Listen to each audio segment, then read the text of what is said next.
This is the 19th season of Bass Talk Live. BTL is presented by Bass Cat Boats, Strike King Lures, Aftco, Pro Guide Batteries, X Zone Lures, Shoreline Boat and RV Repair, Spro, Gamakatsu, Big Bite Baits, The Bass Tank, Denali Rods, Beatdown Outdoors, and Sunline.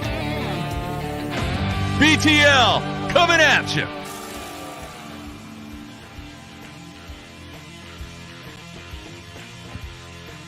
Good morning, and welcome to another exciting edition of BTL, Bass Talk Live, where we are going to talk about bass fishing. In studio guest today, Scott Palmer from the Bass Tank. He comes in studio about every couple months to talk about all things electronics. Got a couple things going on with Mr. Palmer over at the Bass Tank that we're going to talk about. One is the Bass Tank Academy, but two, what I really wanted to get him in here for was I feel like an underutilized portion of the year is off-season electronics, figuring out what to do with what you got during the entire year. So for me, I fish like the open EQs and then a bunch of local stuff. So I have all the different waypoints and trails and all sorts of things. But then I'm starting a new year. I'm going to be in a different boat. I'm going to have new electronics. So there's some stuff that you can do during the off season to make sure that you don't lose that stuff, because that's important. So whether it's waypoint management and storage, transferring to units, updating units, we're going to go through all of those different things with Scott. When he gets into the studio, he got stuck behind a semi-convoy on the highway, like one of those wide load deals. It took him like 15 minutes to get past it.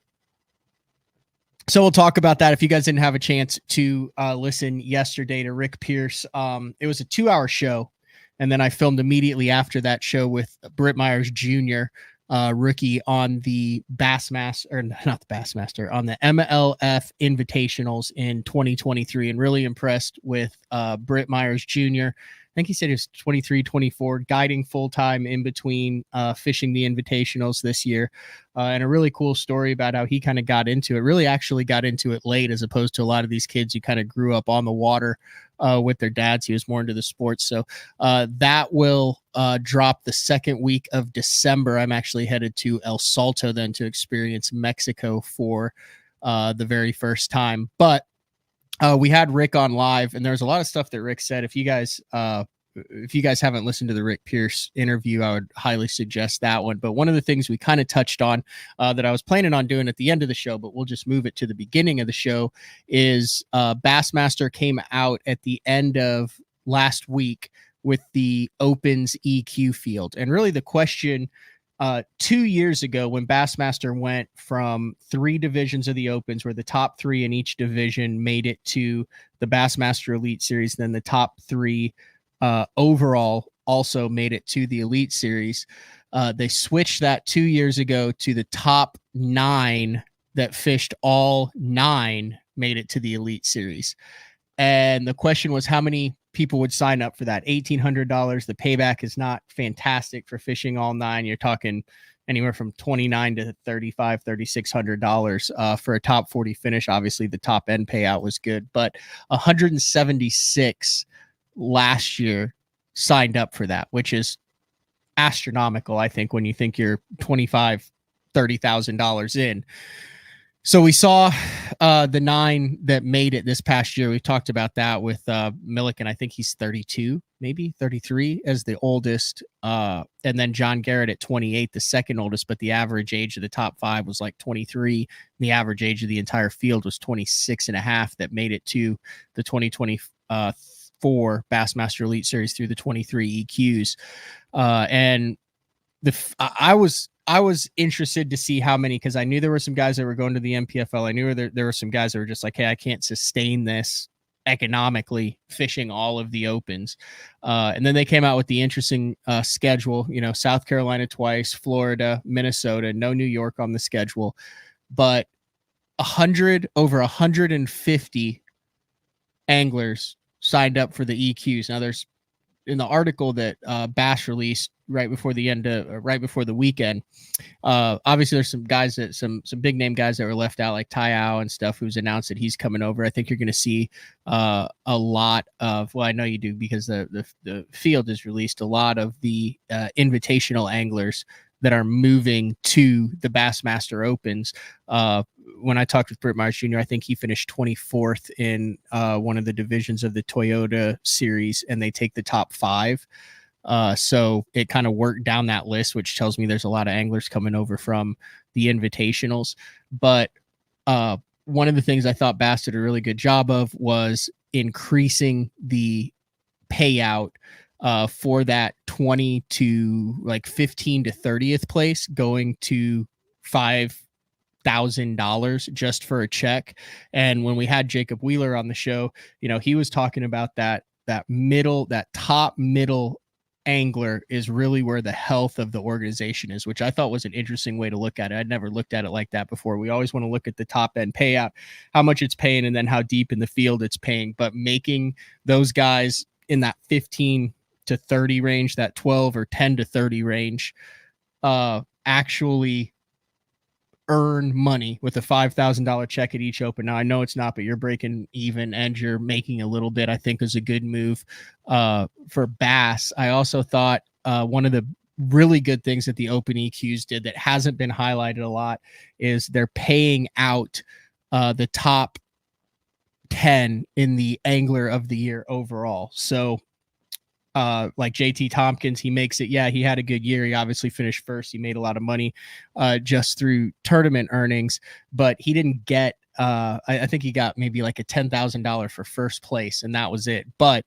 the fact that entry fees are due within 2 weeks after, for the Elite Series, within 2 weeks after qualifying through the Open EQs in 24, having, I think, $35,000-$40,000 for the payout. The Angler of the Year purse combines for $110,000 for the Opens for the top 10 in 2024. So all of those anglers who qualify for the Elite Series will at least be able to get their deposits paid, to have some cash on hand. That's additional to what they make throughout the year, which obviously if you finish in the top 10, I guess technically you could finish 41st, 42nd in the events, but I think that's a great idea too, is to add that money to the Angler of the Year payout, and then over $3.1 million over the course of the season with 9 events all live. So very excited to see where the Open EQs go in 2024. They kick off the 1st of February. We'll be headed down to Okeechobee, and then a lot of big names in it. I mentioned this on the show yesterday, but Cliff Pace, Randall Tharp, Daryl Gleason, Chad Grigsby, Brett Hite, Charlie Hartley, Mike McClellan. Mike McClellan, incidentally, will be on BTL talking about his decision to move to the Bassmaster Opens tomorrow at 8:30. So just a little segment there on the Opens. I know we've kind of talked about it off and on since it's been up, but I haven't really just kind of sat down, crunched the numbers, and really dissected it. So we're going to take our first break of the show. When we come back, we'll get Scott Palmer from the Bass Tank in studio. If you guys have any questions, go ahead and throw them up in the instant feedback. BTL on a Tuesday. It's Thanksgiving week. We're actually not going to have a show on Thursday. We're going to give Frank the day off. November 21st. We'll be back right after this. The new Puma STS has been redesigned from the ground up. With the angler, design, function, and performance in mind, nothing on this new offering was compromised, and the only thing carried over from the previous version is the name. Based on the Soft Touch series hull that started with the flagship Jaguar, this new model is nimble and performs incredibly well at all speeds with either a 250 or 300 horsepower engine. Featuring a new 96-inch wide-body footprint, this hull measures out at 20 foot 7 inches in length. Industry-leading design coupled with tournament-winning performance. The Puma STS from Basscat. Feel the rush.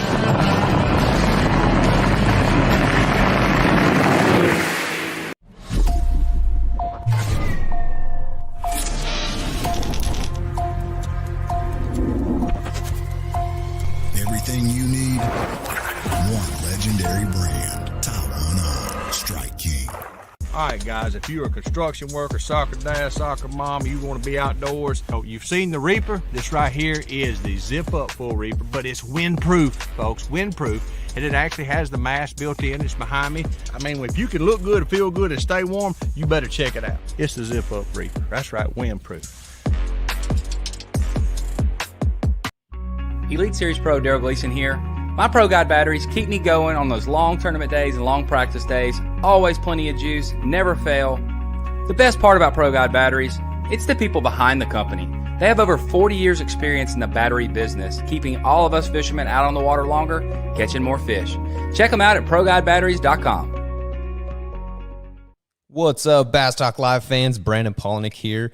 And ever since I won a couple Bassmaster Elite Series events on X-Zone Lures, I've been getting a bunch of questions of what makes them so special and different.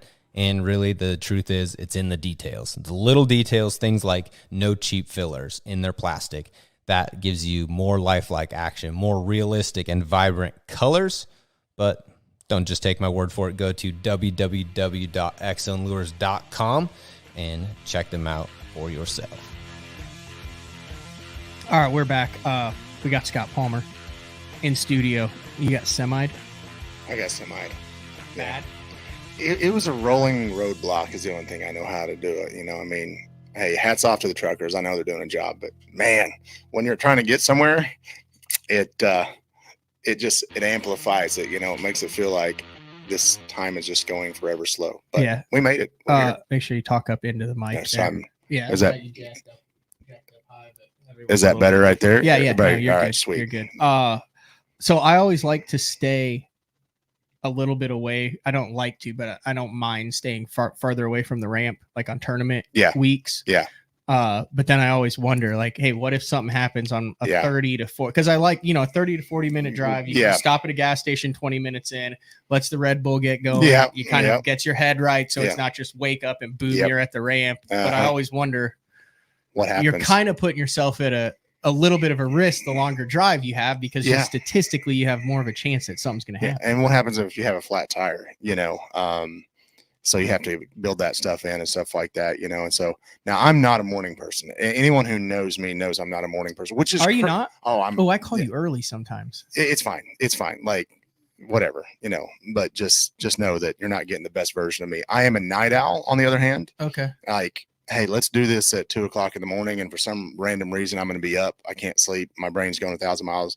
But if I go to bed early, I could go to bed at 8:00 and I'm still going to struggle to get up in the morning, which is dumb because I hunt, I fish, I do everything with all the morning activities, and I'm not a morning person. See, I was up at 3:30 this morning. Yeah. You probably caught me going to bed. Like as you were getting up, I was probably going to bed. Really? Yeah, actually, last night I actually got in bed early. I've been having some sleep issues lately. I've been going to bed at 1 or 2, waking up at 3:30 or 4. Yeah, so that's not good. I still like my sleep. Yeah, I still like my sleep. But I mean, look, I was actually I came down off an adrenaline high. I killed a nice. I saw that. Yeah. You got a nice deer. Yeah, killed a nice buck. So I'm tagged out. I don't know what to do with myself. I never fill my buck tags this early. So Oklahoma, we get 2 bucks a year, and I'm done. So I don't know what to do. I guess I'll go fishing. I'll actually get to fish the tail end of this fall/winter transition, which actually kind of is a little bit exciting. Start shooting some ducks before too long. If they'll show up. Did I call you too early on the battery issue? That was 7:30 in the morning. No, I usually get up. It's just it's a process for me. I would love to be able to sleep in until 8:00. Back when we were a kid, I could sleep till noon. That doesn't happen. I typically still wake up between 5:30 and 6. It's just, it takes me a while for my brain to engage, It wasn't a battery issue. I need to make sure I make that clear. It was a charging. It was a me charging issue that resulted in. It was an operational. Explain what happened, because I think a lot of people have gone through that issue, because I used them 5 straight days in a row at Table Rock, and I only charged them once, but it worked flawlessly once I got the green. So if I remember correctly, you called me and you were concerned. So I finished the last open. Yeah. And in vintage fashion, I was done for a while. Yeah. And I backed the boat in the garage and I plugged the boat in, and I didn't look at it for several weeks. Yeah. Just to get my head right, get back in the swing of the show. Oh yeah, absolutely. It was good for the soul. Yeah. And what I didn't realize was like I plugged in, but the other end wasn't plugged into the wall. Yeah. And then I went fishing in someone else's boat like just a couple days after that. So I opened up a rod locker, grabbed a couple rods. Now I know they have a shut off deal, but it's still basically when I went to charge it, I got all red lights 3 weeks later and was like, ooh, did I kill it? Yeah. Couldn't get it to charge. That was my problem. Right. I mean, I charge it, couldn't get it to charge, but I did not understand how it all worked. Yeah. And so what essentially had happened was your batteries had gotten so low that they'd gone to sleep, you know, because you're my running AGMs. Your cranking battery. Your cranking battery was just low. It was just low, and it gets to a certain point of discharge, and you've got to have the right charger to, and anymore, let's just address that. Anymore, your digital chargers know how to bring those batteries back up in a trickle. You know, they're not going to overrun them. And that's essentially what happened. It just gotten so low that it basically killed it, you know, and so it's going to take a long time. But when you get a battery that is at a full discharge or basically close to a full discharge, and we're talking AGM lead acid, lithium would have just shut off and been asleep, and you have to wake it back up. We use that term. You can't just put the full, like, hey, here's, if it's a 10 amp or 20 amp charger, you can't just rush that into that battery because it won't respond. It's got to trickle to kind of wake it up, kind of get the chemicals reaction going on again. And that's essentially what you had. But if you remember, once we actually got it up, I think when you first had it, it was like showing like 6 volts. Is that right? I'd have to go back into the text messages. But so I plugged it in originally and nothing happened. Yep. And then I put it on the external charger, like directly to the red and the black. Yep. And nothing still happened, but I had only given it like 2 hours. Yep. So I called you and I was like, I think I screwed myself here. Yep. And basically after we talked through it, it was like, no, we just need to give this more time.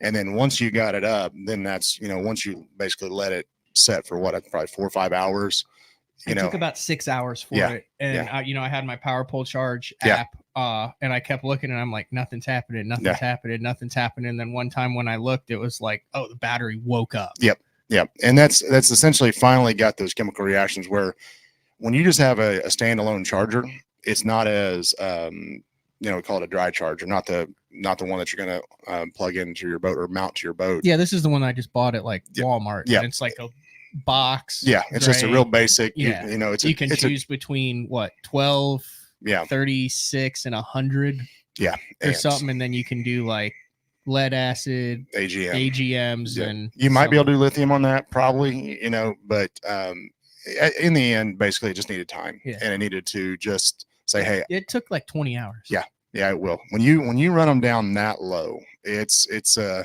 slow process to bring them back. Now, lead acid are tricky because if we completely kill the chemical reaction, if we take it to a full discharge, we may never get that battery back. There's a couple tricks, and I will say to use this very cautiously. Basically, if you think the battery is dead and there's no warranty, don't do this because this will absolutely void your warranty. I don't care who the battery manufacturer is. This is just a option. This is an option. So you always want to. This is not a good option. This is something that my battery manufacturers out there are saying, Scott, don't say it. Please don't say it. Don't recommend that. But I'm just going to tell you it's worked time and time again. And I would only do this if I knew I was going to have to replace the battery out of my pocket. So understand that if you do this, you're not going to get a warranty. It's like what guys do to their trucks. Yes. Yeah. Like this is the, hey, I'm in a bind. But first of all, anytime you fill a lead acid battery with water, you need to be using distilled water. We don't want to add extra chemicals in it. Now, here's the caveat. The reality is the minerals and, you know, tap water, if we want to call it, the lifespan of that battery for that water to actually truly have a negative effect and kill lifespan, we're going to replace that battery anyway. Mm-hmm. We are, you know, but I still recommend distilled water because let's give the battery the best chance you have to have the best chemical reaction. The other side is if you have a lead acid battery that is dead, that you cannot get to come up, take you just a little bit of rock salt, a little bit, not a lot. Listen, like less than a tablespoon across all cells, and just put it in there because we're trying to get some like jump start. But again, if I'm a battery manufacturer, I am pulling my hair out right now saying, oh my gosh, I can't believe Scott just said that. Be careful. I'm looking at the camera, you know, I'm telling you, this is not a battery manufacturer approved hack. This is just a life experience hack. And if you're doing this yourself, if you get battery acid on yourself and burn yourself, BTL accepts no liability. Neither does the Bass Tank. And these opinions are what is a disclaimer I need to say here? These are opinions of Scott Palmer and no way associated with BTL or the Bass Tank. Bass Tank or any battery. So how did you learn all this stuff? See, I've got a scar somewhere. It's no, but just like anything, like you're a guy you could call and know all this stuff. There's no way you even like how it's one of those things like, how do you learn anything? You just some situation comes along and your brain goes, I wonder. And some guys say, I wonder, and that's all it ever is. And then I've always been the guy who says, I wonder. And then I went and did it. And I'm like, okay, I've wondered enough, and that was. So you were like this way before the Bass Tank. Or any of that. Yeah, I've always been. We've never like gone into what you did before. Are you cool like talking about that sure, on there? Absolutely. Because I mean, just know that you. Yeah. Left so a lucrative job doing something smart. That's pretty much what I know. I mean, obviously, I can't talk about specific clients. I'm not going to. But from a general standpoint, if you think of like, we're in Oklahoma. We've got gas plants. Natural gas plants. We've got industry. Big industrial facilities, refineries, power plants. Paper mills, things like that. They've got automation. So they've got a control room, and they've got a guy sitting there at a computer watching the whole process go on. And one of my responsibilities was to make sure that they could do their job. They had a control system essentially that would they could push a button and something cool happened. That's the best way to describe it. And basically they're monitoring their process. They're saying, hey, I've got this vessel and I'm trying to maintain X amount of pressure. So they may need to open a valve, or they may need to add water or something like that to maintain the pressures. And I would write the logic to make that process happen. What is logic? So the logic is the code behind the scenes. That makes sense. And I understand this. I wasn't like literally like writing the scripts, which you're is making like, everything talk to each other. Yeah, making everything talk to each other. That's why it makes so much sense for you the way you can network graphs and understand how graphs work, because that's literally what you're. It's just a different version of that. Did you go to college? Did you get a major? Yeah. What major do you do to get into that? So it's weird. Mine was electrical electronics technology, and I actually, when I first started off, I want to do robotics. Like that was what I want to do. I want to do robotic arms, robots. Robot Wars. So if you want to know what Scott Palmer is all about. Are you a big fan of Robot Wars? I Wars? love Robot Wars. So you actually don't watch to see who wins. You watch to see like how the robots are made. Well, no, I also like the destruction too. Okay. I understand. You've got this nerd over here who loves the ins and outs of the robots. And then you've got the redneck in me that loves the destruction. And I'm unapologetically a redneck as well. So I'm a contradiction of sorts. Okay. But no, that's how, I got my start. That's where I came from. I grew up on a farm, and guess what? Baling wire, duct tape. If it can't be fixed with that, replace it with something can. That's what so I kind of had to learn that from that standpoint. Dad was very good about letting me, trying to teach me everything he knew, and then letting me, Was he a tech guy too? So Dad's a farmer and a CPA. Okay. So, so he lived on both sides of it, and he showed me that you could be a professional and also, a farmer. So you didn't work for you worked for a company that went in and made sure the technology of the other companies was working. Yeah. Okay, so that makes sense. So think of it like if you had a company and you had a software that you were running, or you were gonna you use certain software for this for the show. Yeah. And imagine that there was a company that went around and sold that. And then they had like, hey, we've got our support network that if you're having problems, you come in or you want to upgrade. Well, I would have been that guy that came in and helped with the upgrades. Okay. I helped maintain the computers. I had to be much more of an IT guy than I ever wanted to be. Mm-hmm. That's not really what it was. But, we had basically a product that we were a rep for, kind of like I'm a Garmin Lowrance Humminbird rep. We were a rep for that product as well. And then we supported it. So, in a lot of ways, I'm doing the exact same thing that I used to do. We sell the product, but also we support the product as well. That's what we're trying to do. You're doing it in just a field that you're passionate about. Yeah, exactly. It's much funner this way. I'm much more passionate. Who's more clueless about how stuff works? The people in your old job who would be like, hey, this button doesn't work anymore, or the fishing guys who come in with 9 graphs and are like, So, hey, you know what I mean? Like, it's one of those things where that's kind of both. It's funny because like the guys that I dealt with, like in my old job, they knew their jobs very, very well. right. They may not know our software really well. And so that was the trying to teach them how to let the software help you. This is all the capabilities that this can do. Stop getting in this one mindset. You're doing, your job really well. You know how it's supposed to do. Help me help you. And even in the fishing side, on the electronic side, that's kind of the same way. A lot of guys know what they're trying to do, but they don't know maybe how to get there. And then some people are just, coming along. I've actually got a lot of customers that I know from my previous job, like actually have become Bass tank customers. Bass tank customers. You're like, yep. Oh, you like to fish? I like Absolutely. To fish, you talk, and then it goes yeah. down the road. Again, because a lot of these facilities, not very few cities or places want a refinery right there downtown. But I mean, you're dealing with people who can afford a bass boat and electronics. Yeah, you are. You're dealing with people who, when they push the button, like important stuff happens. It means millions of dollars. Yeah, 100%, 100%. And good blue collar hard workers. Mm-hmm.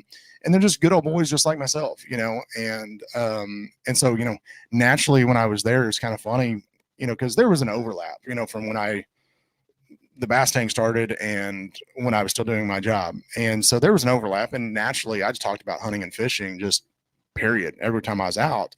Well, then that turned into the bass tank. And then it was kind of funny because we were like, wait, you own the bass tank?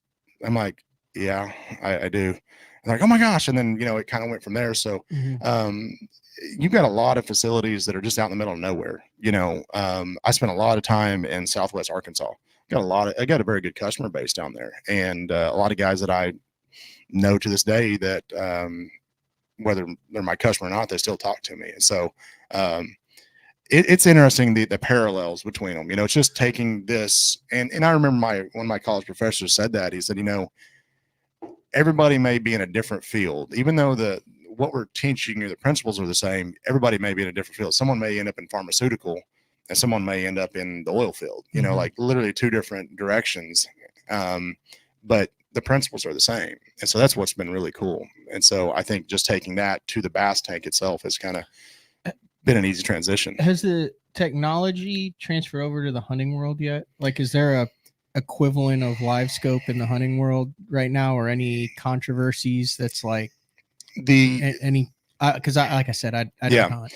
Not so much in the hunting world. I mean, like in the hunting world, we've got night vision and thermal imaging, right? Like, but there's restrictions in place for that. Like that would the closest thing be like a crossbow deal? It could be a crossbow. For the longest time in Oklahoma, you had to have a medical disability or a disability to be able to use a crossbow. And so that would probably be a good indication there, because the guys that, and I was in this court, I'm not gonna lie, like I held off getting a crossbow for the longest time, but then I got tired of not hunting bow season because I got to the point where my shoulder would not let me pull back my compound bow. Yeah. And I just stopped hunting because I was like, man, I'm not gonna get a crossbow. Well, then finally I'm like, dude, I'm tired of missing most of deer season. And so I did it. And I can see why, because I can shoot my crossbow 100 yards accurately, lethally. That's not how far you're supposed to shoot. But now I wouldn't take that shot. And just a rainbow. Yeah. I mean, but that's the thing. It's not really even a rainbow. Yeah, it is. But the guys that say, hey, don't shoot your crossbow. I can't believe you'd shoot your crossbow. Well, then they're sitting there with a $1,500 compound bow that I'm like, well, how far do we want to take this back? And forward facing sonar is the same way. Like the guys that are griping about it. Okay, we'll take the side imaging off your boat. Like take the navigation. Let's go to a paper chart. And so there's some similarities. There's some similar. It's not quite as tough because you don't have hunting tournaments. There's not as much money on the line. And now the hunting industry is very, very big. I promise you, manufacturers would tell you that. But there's not like hunting tournaments where it's the biggest bucket week in, week out. And so I think that's why it's maybe a bigger controversy in the fishing side of things. But there are some parallels there. We got 2 battery questions. Can we knock those out before Yeah, we move absolutely. on? So what I mentioned I don't even think, did I mention this to you? What I wanted to talk about off-season electronics today. Okay. Like what you can do to make it easier for the next year. Yeah. Because every year I've had issues getting it from one boat to the other, and then being familiar with what I've got new, whether it's a new year. There's a bunch of little tricks and stuff that I know that you can either, whether it's buying a couple little things, organization, what to do right now. So when you kick things back off in February and March, you're dialed in, updating your units now, that type of stuff. I think I want to dive into that. Let's do battery questions. And I think they're good questions. Cole. Oh, and I also want to say the two guys who won the Bass Tank Academy. I have to get you their email. Okay. That one's on me. Yep. All That's right. Scott and Clay. I need to write their names. Give me their info and I will get them all set up. Scott was like, "Hey, have we seen that yet?" And I was like, "Nope, that's on me." Okay. Yeah. Well, from the last time you let's were blame Matt, but No, I write that down just so I made a note. I wrote it down. And I'm also out of water. Sorry. We'll have to get you a glass of water at the next break, unless you want a Coors Light. I got a Coors Light. Yeah. Is that the official sponsor, BTL? No. No, I thought I had. No, I think I've drank everything that used to be up on the stand there. I would like to get an official beverage of BTL. Cole wants to know, he's seen pictures of people running their graphs off M18 Milwaukee batteries. Yeah. He'd love to get some information about that. Voltage regulators. Very curious. Yeah. All right. Yeah. So can you run it off drill batteries? Because this is something that we deal with on a daily basis. Like, oh, I'm just running it off of drill batteries in the whole 9 yards. And can you? Absolutely. Here's my situation with it. You're taking a drill battery that is not marine rated. Plain and simple. That is not a marine rated battery. And there is a chance that water intrusion in there could either kill the battery or cause a fire. Now, I know that probability is low. I openly admit that, but safer than salting your lead acids. Yeah, no. I mean, salting your lead acids again. I go back to maybe I should. Hey, we're gonna cancel the show. We're gonna go. No, I mean it's okay. That's just one of those things. Like I said, it's not recommended. It's not recommended. The other side of it is, and I know, I'll just say it. Like everyone got to say, oh, I go for days with this 6 amp hour 18 volt battery. No, you don't. You may go days where you fished an hour or two, but start in the morning. And if you're running any level of electronics, where you're running more than 2 graphs, if you're just running a live scope, for example, and a 9-inch unit, you're going to get away with it. I mean, for a while, but why do I want to have to carry and deal with extra batteries? There are too many good lithium batteries. There are too many cheap lithium batteries. Can you get like a little baby lithium? Yeah. I mean, look, there's 20 amp hour. There's a little 50 amp hour battery that we sell that's cheap and got good warranty. And what does that run? I mean, I think right now, $200-$300. Oh yeah. I mean, why mess with anything else? And have to worry about changing out in the middle of the day. Oh, and then you've got to go charge those, because then those have to come out of your boat. You have to get them charged. Why not we spend an awful lot of money to try to save this dollar over here that reality ends up costing us time, and then we forget to charge it one time. The other, I guess, if you're trying to make a portable bundle, let's say you're a dock fisherman or up north, or ice fisherman, guys, the drill battery makes a lot of sense. Like, I mean, that makes a lot of sense. Bassmaster boat. Yeah, exactly. If you're having to, if space is really, really limited, that I could see that. But for us that are running actual boats, an 18, 20-foot fishing rig, whatever, that everything is not, that doesn't need to be portable, I guess I should say. Let's just spend the money on a lithium battery, a cheap lithium battery. And I'm not even pubbing a specific battery right now. Then you're good for 2, 3, 4 years on that too. Yeah. Let's do that, because by the time you spend enough on these drill batteries to get the size you need, you've spent $400 or $500. Yeah, you can go to the online and you can get them. Oh, I got this battery for $10. I ran those drill batteries in my drill, and they would last me 2 months, and then they wouldn't charge, and then they swell up, and I'm like, okay, I'm done with this. So can you? Yeah. Does the math work? Sure, but there's a point where it's like, why am I doing this? In the long run, it's In the better long to run, let's just spend do an it extra right. couple And $100 yeah, and get a little. Okay. yeah, absolutely. Bass Fanatic, what if any issues are there running an AGM cranking? Let's see if I can understand this question as I ask it. Running an AGM cranking in parallel. What was that? Something fell. Somebody's here. Did you close the front door? Yeah, I thought I closed it. If anyone comes in, we'll be live. It'll get a lot of good yeah. ratings. Hey guys, this could go viral. All right, let's focus again. That was a loud bang, wasn't it? Did it sound like a door open? Yeah, it sounded like the door opened and shut. All right, we'll ask this question, then we'll take a break. And Okay. see what I can grab while I go out there. What if any issues? What if any issues are there running an AGM cranking in parallel with a lithium cranking and having your aftermarket electronics harness connected to the lithium? Okay. All right. So in an emergency situation, you're going to be okay. So this is an emergency. I've got to get back to the ramp.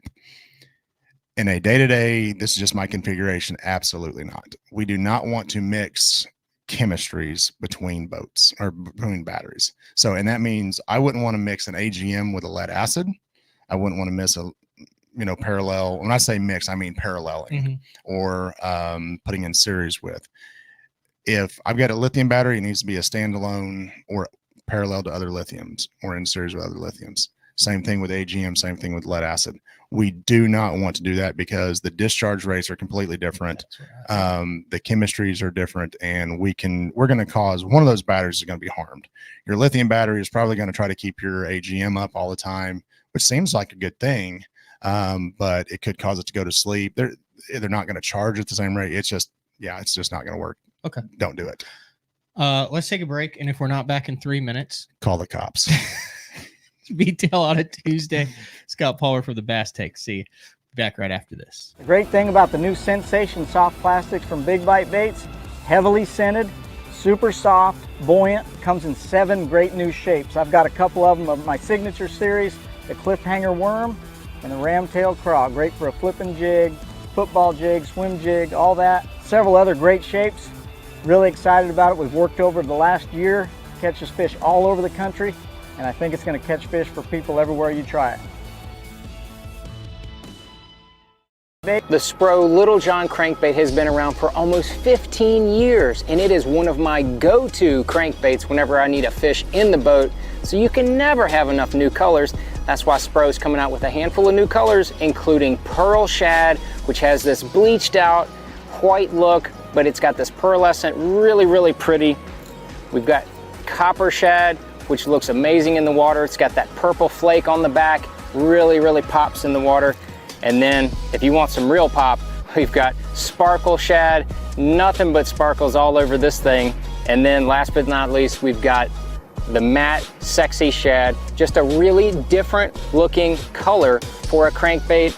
So you want to give them a little different look, that matte Sexy Shad is definitely the one to go with. All these colors are available in the original Little John and the MD. Have you considered purchasing new electronics for your rig? The type of mounts you choose to protect your investment should be part of the decision-making process. No matter if you prefer 1, 2, or 3 graphs up front, Beatdown Outdoors has a solution for you. Adjustable, versatile, rigid, and made in the USA. What's your ultimate electronics setup? Check out the full selection of Beatdown Outdoors products by visiting beatdownoutdoors.com. Having confidence in your tackle while on the water is one of the main things to success, in my opinion. In the last couple of years with Denali, I've had just that. From anything from spinning rods, casting rods, tungsten products, even now to casting and spinning reels, I have the confidence to go out there and get the job done and know that all my equipment is going to handle it and do it just the way I want it. The thing about Denali is you've got great quality products at a great price point, so make sure you check them out. Shoreline Boat and RV, dock rash, storm damage, collision repair, that deep scratch or gouge from trying to access that secret creek. Shoreline Boat and RV can get your prized possession back in mint condition and looking good on the water, fast. All repairs are done in-house, so they're able to get your boat or RV back to brand new, quickly. All Shoreline's work comes with a rock-solid warranty. Find out more at shorelineboatandrv.com. Kansas City, Austin, and Tulsa. I'm the kind of guy that never leaves a house without a pocket knife, and Gamakatsu's come out with the EDC series of knives. EDC stands for Everyday Carry, so whether you're on the water or off, you can always have it with you. The best thing about it to me is that assisted open feature. With this D2 blade, you've got it right here at your fingertips, so if you can't find your scissors, you need to cut a knot, you need to cut your braid, you've always got it. Make sure you check it out. Never leave home without your Gamakatsu EDC knife. Born in Japan, using technology, innovation, and precision, Sunline produces the widest selection of fishing lines at the most technologically advanced line factory in the world. Manufactured at the strictest tolerances to produce victories at the highest levels of tournament bass fishing. From household names like Christie, Swindle, and Cruz, to young guns like Cook, Logan, New, and Welcher, they all trust Sunline to take them to the top of the leaderboard. Choose the line that will give you the strength to guarantee your confidence. Sunline. All right, we're back after some further investigation. We determined that it was just a latch was not properly secured on the door, which caused the door. So it was the door flinging open. So that was the sound that we heard. Yeah. You can blame me. It was my fault. Well, unless there's someone hing, he's like, haha. Yeah. Well, no. Again, if we just randomly disappear, just know. but I think we're all good. All right, this is what I want to get into. A little bit of a selfish topic, but I know if I struggle with it, other people probably do too. Let's do it. Postseason electronics. Oh boy. I've got the cat sitting out there. I might have to use it for the first couple events of next year, but I know I'm going to be transitioning everything over. Right now, I've got 3 months that are off, I know. Yeah.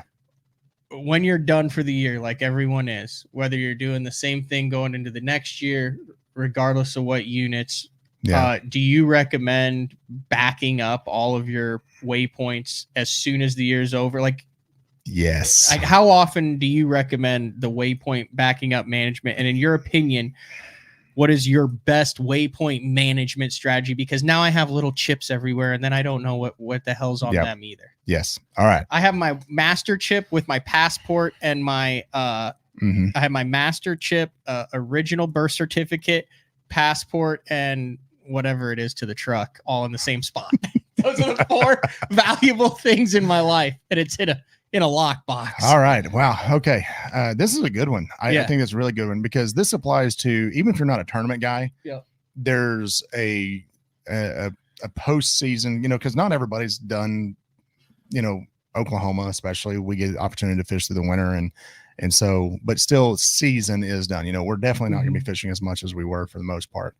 So there's always little things to make your life easier. It goes on. Every year I go through my boat and I literally strip everything out and I reorganize it and I put it back in. It may be exactly how I started the previous year, or I found something in the course of the year. I'm like, hey, I want to do this, always trying to improve my situation, because if you're like me at all, you get in the middle of the season and things got out of place, and we would all love to have the ability to, every time we left for a tournament, unpack our boats and pack it for that tournament. But that's not the reality for most guys. So from a waypoint standpoint, the more waypoints you keep on your unit, the slower they're going to be. And I don't care who the manufacturer is. Plain simple. Yeah, absolutely. Like when you load them up with, 5,000 waypoints and you say, well, I don't have 5,000 waypoints. You'd be surprised how many waypoints you have, even if you're just a weekend guy. Because, a lot of you guys didn't just start fishing last year. You've been fishing for 20 years. That's a lot of waypoints that can add up over time very quickly. As you've gotten better with your electronics, you've seen more, and there may be waypoints that are no longer valid. The way I handle waypoints, I do it on a lake by lake basis. Now, some guys may say, well, I mainly fish Oklahoma. So that makes sense to have those on lake by lake. Then I've got my waypoints that are randomly, I go to Texas, or randomly I go to Arkansas. I don't really need specific lakes there. Okay, that's fine. But the reason why I do lake by lake is, let's say I go to Grand Lake here in Oklahoma and I have all of my waypoints on my units. Now I've got more than 5,000. I'm limited to 5,000. So I couldn't even add another waypoint. So I've got to do something. But if I have my Grand Lake file, I can load my Grand Lake file and there's not 5,000 waypoints there. And I started with that file and I go out and I mark my waypoints, right? Well, then when I get done, I just pull those waypoints off and I say like, hey, Grand Lake, what is it, the 21st, 19th? Yep. 21st. Woohoo. So I say, hey, this is Grand Lake 1121. Well, now I've got two files that are Grand Lake and there's differences. So if I was marking waypoints for a tournament and I say, you know what, those were just specific to that tournament, I really don't need those. Like fine. Spawn tournament. Yeah, spawn tournament, something like that. I say, you know, I really don't need those anymore. Or I say, hey, I know what this is for. If I ever have another spawn tournament, you know, that I can use those again. But I've got two different files. And then I completely wipe my unit of waypoints, clear it. My units are fresh and clean. So now I go to my next lake and say, hey, I'm on Lake Eufaula. Cool. Let me load the Lake Eufaula. Or I don't do anything. I come in clean and I just do those waypoints for that tournament. And then I say, hey, this is the whatever tournament waypoints. This is the time of year. I always put a date on them, so I kind of know what it is. Now that is a lake by lake situation. Now here's what happens. You forget to wipe it after it. And so now all of a sudden I've got Grand Lake mixed with Lake Eufaula. And this is the time of year to kind of get yourself reorganized, in my opinion. Okay. So, you know, I run Garmin, and Garmin has a software called Homeport. Now they've stopped supporting it, but it's still available. Reality is I don't need it to look like Google Earth or anything like that. I can just export my waypoints right into it. The lakes don't look like that. Waypoints look like they're on land. It doesn't matter because I'm not trying to scout with that. I'm just trying to, you know, select my files, and I can just draw a box around it, move it over and say, you know, create a new file and say, hey, this is my Grand Lake, whatever, you know, so I can separate it by lakes that way. And I'm going to do an Academy video on this actually. Okay. Because this is great that we're talking about it, because you can go through to have it, because so what I'm getting in my head then is the way you're recommending it is you're going to have a master. It's going to have every single lake on there. Now, you're not going to have a lot of waypoints on your unit, because if you're following the system throughout the year, you're wiping it after each. But if you're a guy like me who has waypoints from the Harris Chain up to Thousand Islands down to Amistad, right? What I'm going to do is save a master, but then I'm going to go back. I'm going to go to Walmart, wherever I want to get my 16 gigabyte deals, and I'm going to buy a bunch of those because they're cheap. Yep. And not only am I going to have a master, but then I'm going to have each lake too. Correct. And I can spend a week doing this going in and cleaning them up and doing all that. So all my Thousand Island stuff that has been the last 25 days that I've gone out there, I can go in, clean out the ones I remember, and have a Thousand Islands chip. Yeah. And then the next time I go up there, because I'm not going up there next year, I don't have to put those back on my unit until possibly a year or two from now. Correct. That's exactly right. That I never even thought about it that way. So instead of just having one master that you can lose, you're going to have a master, and then you're going to have a library of accompanying ships based on lakes. And the other side of it is you can do them by individual lakes, but waypoints themselves take up so little data. If you get a 32 gigabyte card, which every unit out there, it's 32 gigabytes or smaller. So I want to take the biggest card. You can keep the same file on the same card. Like if you go to my units right now, I've got probably 30 files on that one chip, and that's all my waypoints, but they're just organized into files. So I can just go grab that file and load it. So if you want to do one chip, if you're not like me and lose everything, I still recommend having multiple. The great part about doing it this way is, so you've got your master file. And then once I put it on a computer, the computer's got it there. Now I highly, highly recommend going and getting an external hard drive. They're cheap, you know, like one terabyte. That's this thing that I've got right there that I just plug in, and that's where all the show replays live. Yep, exactly. Okay. And the reason why is SD cards are notorious for becoming corrupt for no reason. They're cheap, but the problem is they're cheap. Something happens, and for some reason that card no longer reads whatever. So they're and it's just like, oh my gosh, I don't want to do this. Well, if you have that external hard drive, they've got a little bit of, like, it's a computer with a very light operating system on it. When I say operating system, you can't really interact with it, but it's actually much more robust. That's where I keep my masters, my master files. I keep them on my computer, then I keep a backup on my external hard drive as well. So So now I've got them in 2 places, and then my chips are what I use out there. And so if I lose them, yeah, it's an inconvenience, but I didn't really lose them. They're just, they're on the hard drive. I just need to go create a new one and away it goes. So that's what I do. That's how I manage them. And the hard drives will way easier to. Yeah. And I mean, harder to lose. You can get a terabyte, like a Toshiba, Samsung, online. You can get them a terabyte for like less than $100.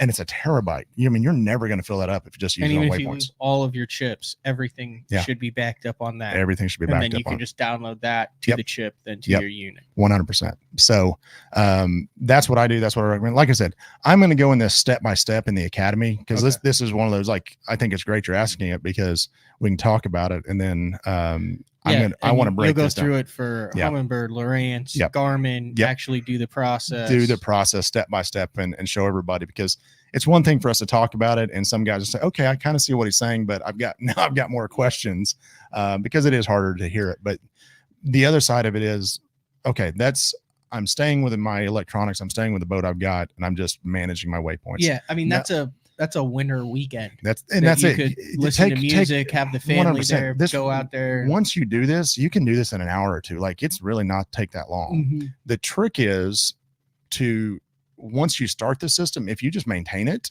it's really easy. Now, what's going to happen? Like, again, it even happens to me. I'm like, oh shoot, I forgot to wipe this off. And so now I've got 2 lakes mixed. Well, that's fine. Don't freak out. Go ahead and export that, wipe your unit, and then go back and break those 2 lakes apart again. And it's not a big deal.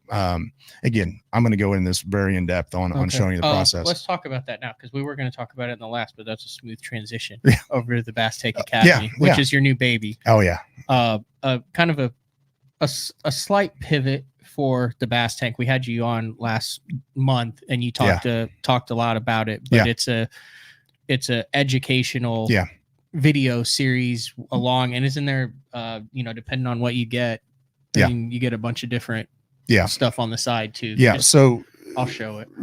So we are, it's a pivot, but it's not a pivot, because we've always been about customer service, and trying to teach people. And what has happened as we've progressed is our phone rings, and probably 50%, if not 60% of our calls are not our customers wanting tech support.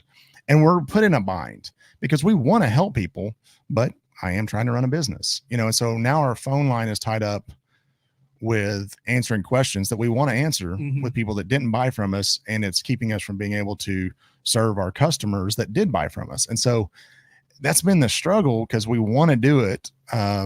And we said, how can we do this and still basically keep the lights on? And that's what the Academy, it's been a long-term project. It's been something kind of want to do, but listen, last couple of years have been crazy with the pandemic and everything else. It's kind of made it be on the back burner, but this year I think is the right year to launch it. And, and it's also given me the ability to do some other things. I'm working on, being able to do some live webinars as well, however long, not trying to steal a thunder from BTL, but just like where I can sit down every once in a while, schedule it, and do almost like an install course or a Q&A webinar, where it's just, that's all we're focused on.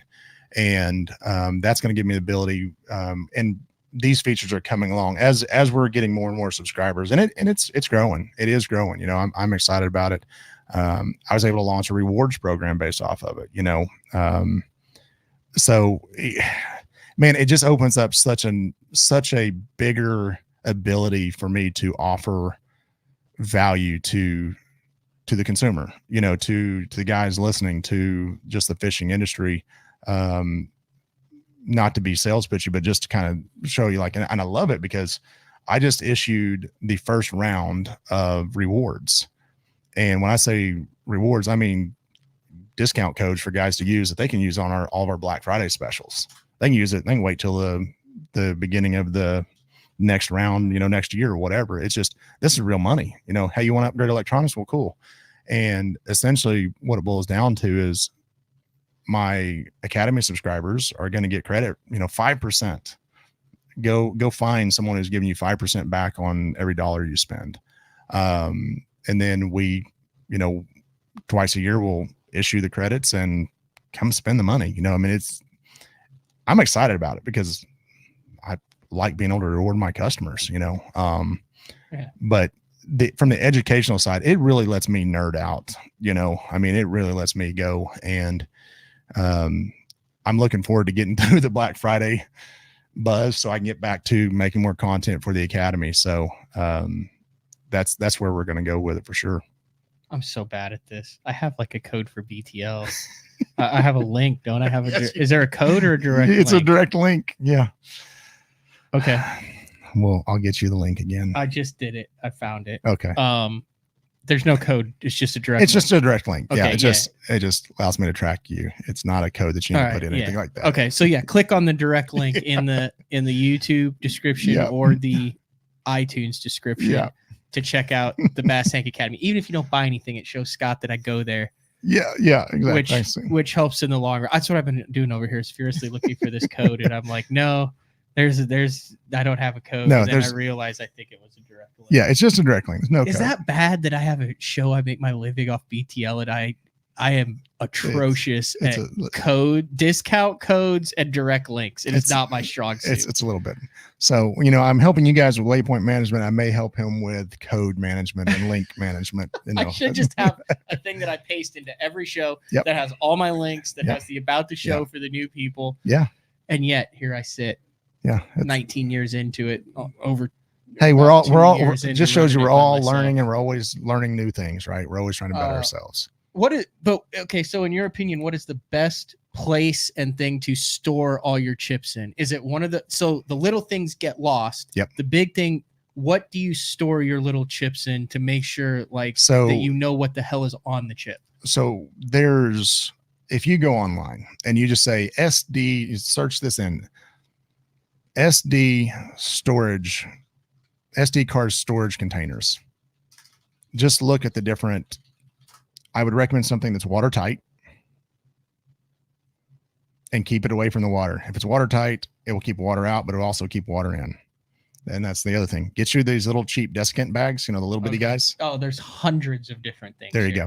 That's what it is. There's soft sides, hard sides, latches, no latches, Yep. I recommend a hard-sided one because it's bulky. It's bulkier. It will take up more space, but you won't lose it because you'll be like, you will intentionally put it somewhere. If you think about your sunglass case, if you have a soft-sided one, you just fit it wherever it will shove, and then you're like, where did I put that?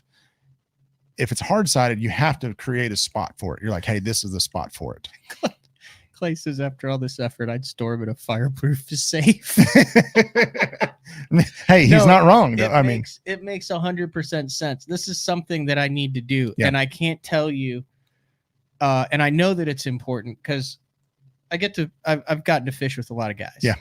And I can't tell you how many times, it's in between tournaments or media events, and they jump in the boat, and we get down in the boat and they go, crap, hey, run up to my truck and in my console, there's a box. Yeah. Bring that down here. And you open it up, and it looks like the mid 1990s or early 2000s CD folders. Yeah.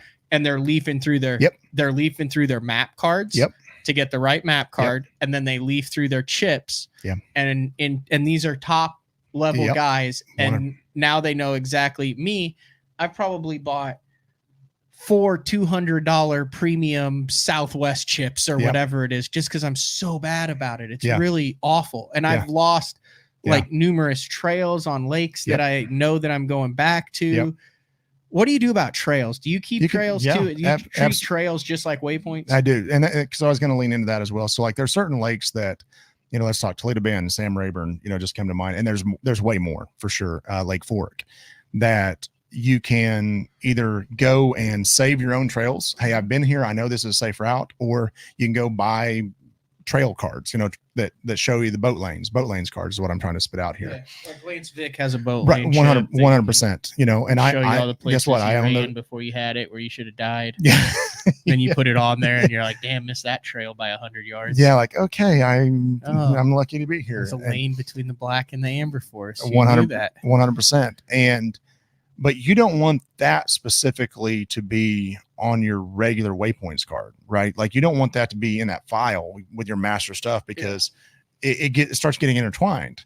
So I literally have that card. I saved those waypoints as Sam Rayburn boat lanes, Toledo Bend boat lanes, Lake Fork boat lanes.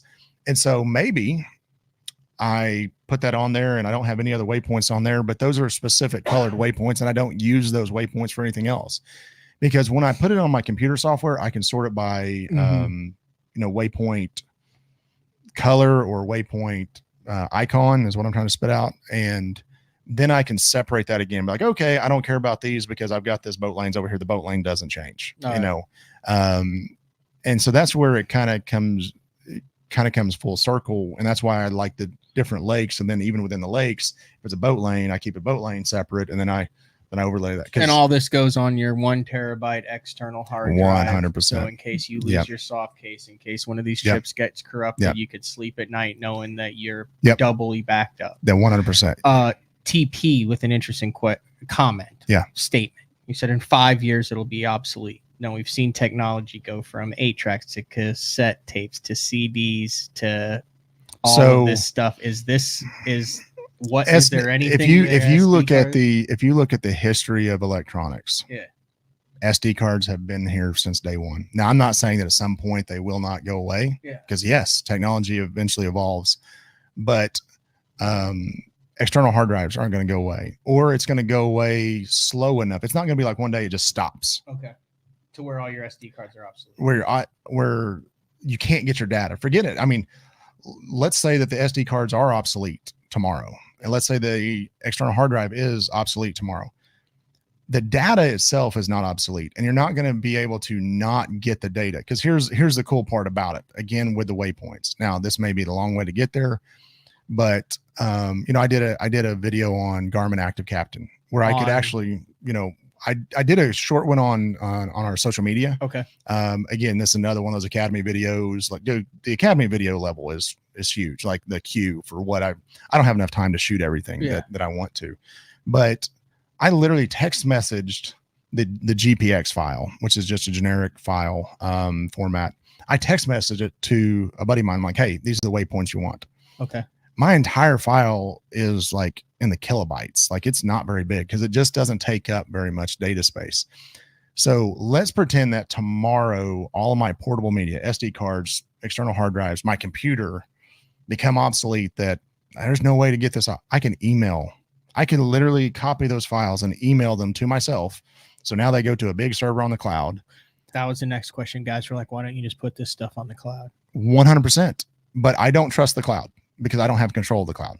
So put it there, but as another spot. Like, you're never going to find a guy that backs more things up than I do. Yeah. Put it to the cloud, put it on an external hard drive. Now I've got it in 2 places. Boom. And you got it on all the chips. And I've got hard chips. I like the cloud because I do have access. Oh crap. I walked off and left that guy setting, on my kitchen counter. Cause I mean, I'm not kidding right now. Yeah. A boat that's in the garage. Yeah. I got a year and a half worth of work on that thing. Yeah. If it goes away, I'm done. Yeah. I'm not done, but all that, all that effort, all your hard work is just at the end of last year, that, like, not even just like, hey, this is a waypoint where to catch a fish, but hey, these are trails to get through. These are areas, these are brush piles, these are rock piles, like stuff that doesn't change. 100%. Maybe we do here's an idea. We did the BTO on the water, right? Yeah. Maybe we do a BTO where we kind of go through your boat a little bit and kind of show some of that. That would be perfect. So, I mean, I'll still go in depth on the Academy, but something like that to show the guys kind of what we're talking about. Yeah, no, this is a very helpful video for guys. I mean, it's worth the $9.99 a month. Yeah. Which is what it is what you're charging for this thing. Yeah, absolutely. It's hard to get people. So here's your uphill climb with the Academy. And maybe this is an off-air discussion, but we have a lot of those on there. There's so much free information out there.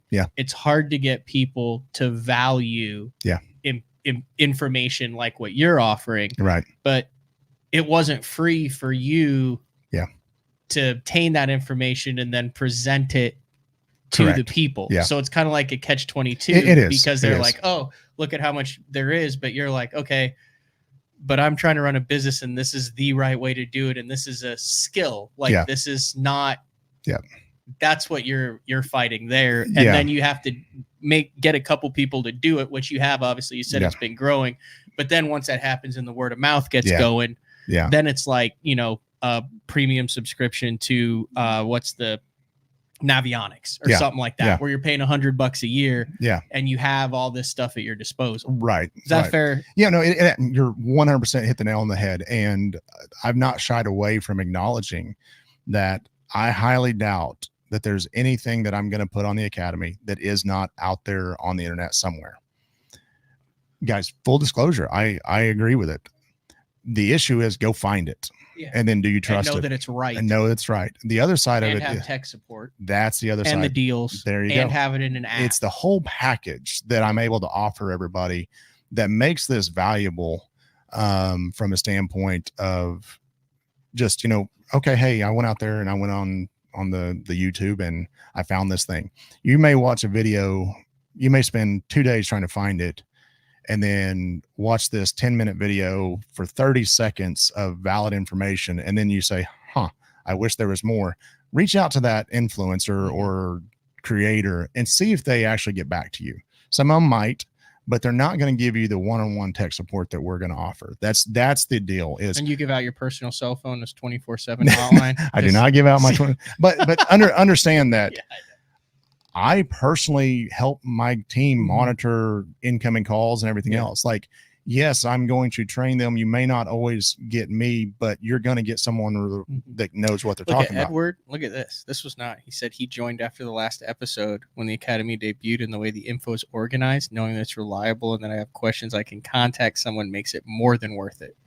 Excellent. I think Edward used the direct link though, which makes me sad. He didn't. Hey, Edward, tell me if you didn't use the direct link so I can give Matt credit, because I want Matt to get it credit where it's due. But that he hit the nail on the head. That's it. And that's great to hear, because that's what we're trying to do. And we acknowledge everything that you said. I'm not shying away from it, but just what he said, that's where we're coming at this, and it is sincere. Okay. One more thing about the off-season stuff. I think this has been a very helpful episode because it has put it into perspective. Okay. This is probably the best time of the year to update your stuff. 100%. Right? Because you know me, I'm scared to update it during the year. It's almost like the computer stuff and everything. Do you want to update now? No, all my programs work. They're compatible with each other. The sound is good. I'm leaving it the way it is. I am not updating that on day 3 of practice when my event starts the next day. Now, some guys are all about it. Like, what are you doing? I'm drinking a beer and updating my units. Yeah. And I'm like, well, that's bold. Yeah.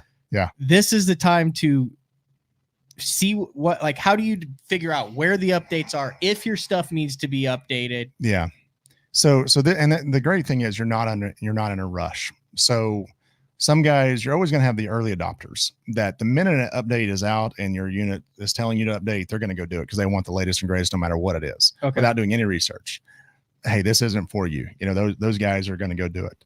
Then you've got the guys that are like, okay, it's come out. It seems like there's the bugs are not there.